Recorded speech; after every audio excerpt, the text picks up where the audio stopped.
Assalamu alaikum students, this is Ahmed Hussain from English department of SMB Qaidadam Public School Higher Secondary section. My students, today we are going to discuss a new lesson, that is King Faisal. No doubt it is one of the most important lessons of your English textbook of class metric. Now my students, before proceeding forward, let's discuss the objectives of this lesson. Well, first of all, while going through this lesson, we'll comprehend the text paragraph wise. Ultimately, it will increase your comprehension skills. Moreover, there is required to increase your reading and listening skills. And no doubt, during this video lecture, I'll read the whole all paragraphs of this lesson, and you listen all these words and try to make your pronunciation more better. And then finally, the enhancement of vocabulary words. Yes, it is the fact that while going through the extensive reading, the new words become the part of our vocabulary bank. So that was all about the objectives. And my students, let me clear you one thing, that this is the first part of this video lecture, and in this first part we'll discuss some paragraphs of this lesson, and inshallah in the second part, that will be the part 2 of this lesson. In that part we'll discuss the remaining paragraphs as well as non-textual exercises. So my students, let's proceed forward to the text of this lesson. This is the first paragraph of this lesson, and you can see on your screen as well.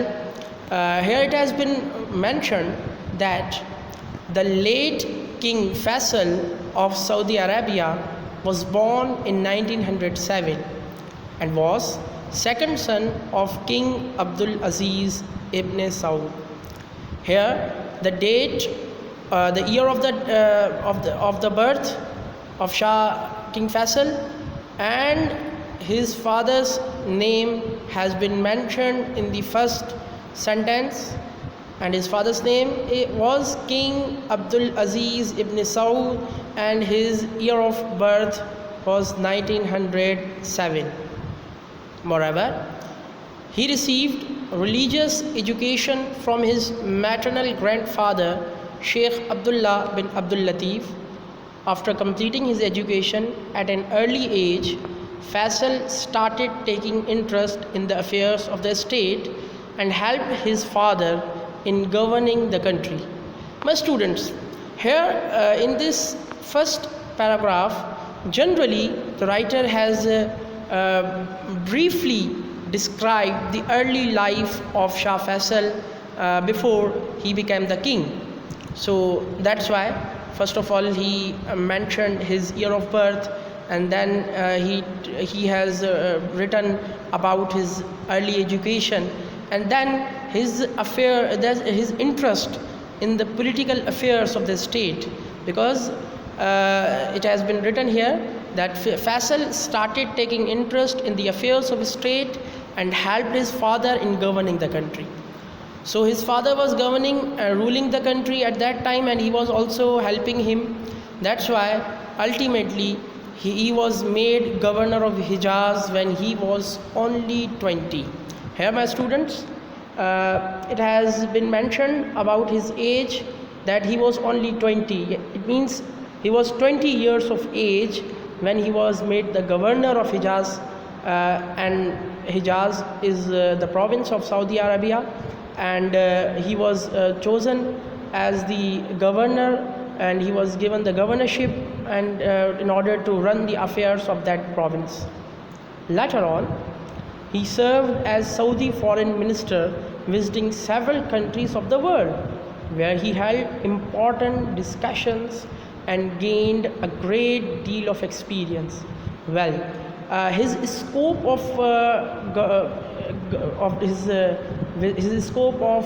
ruling the country was enhanced when he became the foreign minister of his country. Well, no doubt, being a foreign minister, one can experience a lot and can increase his diplomatic skills through negotiations, through agreements and talks as well. So while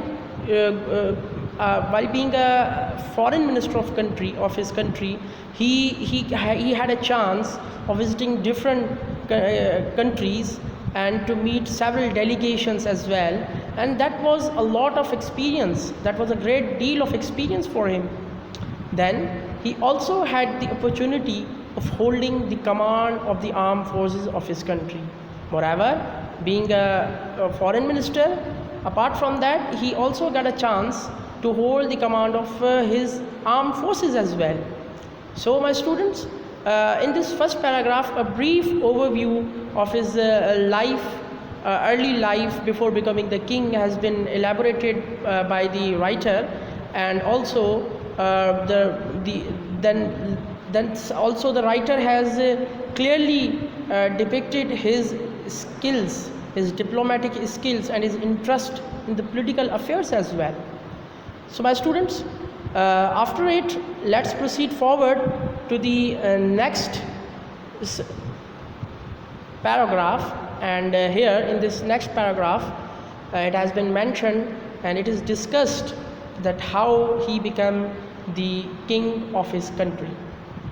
Here, after the death of King Abdul Aziz, his eldest son Saud became the King Faisal, was made the crown prince and prime minister in 1958.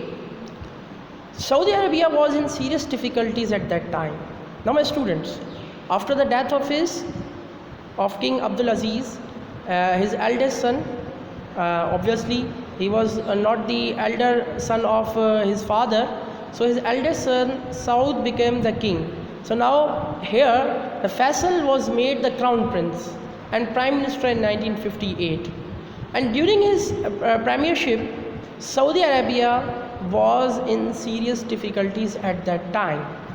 Here my students, because before being a crown prince or prime minister, he had already, that we discussed in the previous passage and previous paragraph, that he had already got a lot of experience of diplomacy during his career, being a foreign minister and also being a governor of Hijaz before being a foreign minister. So all these experiences were collectively put up, and finally when he became the crown prince, and it was a sort of a challenge for him as a crown prince and the prime minister when his country was facing much difficulties, serious difficulties.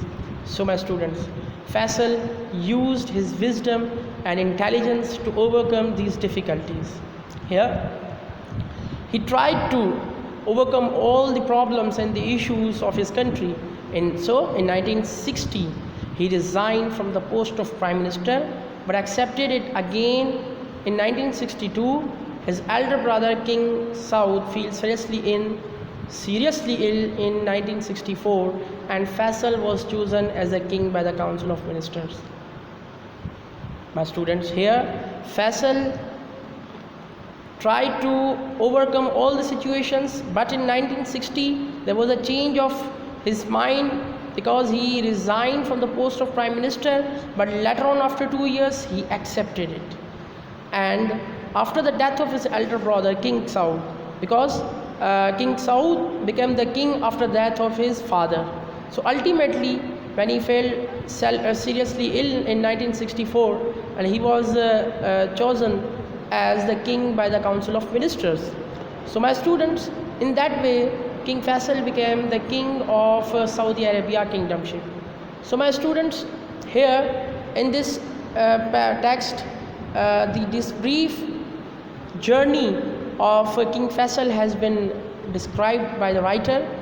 Later on, in the third passage, in the third paragraph of this lesson, my students, you can observe on your screen that it has been written, King Faisal was devoted to Islam So here, my students, this is the passive sentence according to the grammar.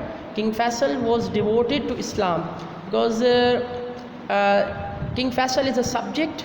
However, was is the helping verb, and devoted is the third form of the verb. Devote and to Islam is also the phrase in this sentence.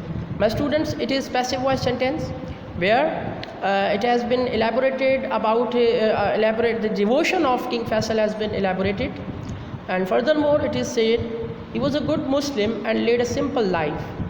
My students, during his career, like being a king, what did he perform? What did he do for his country?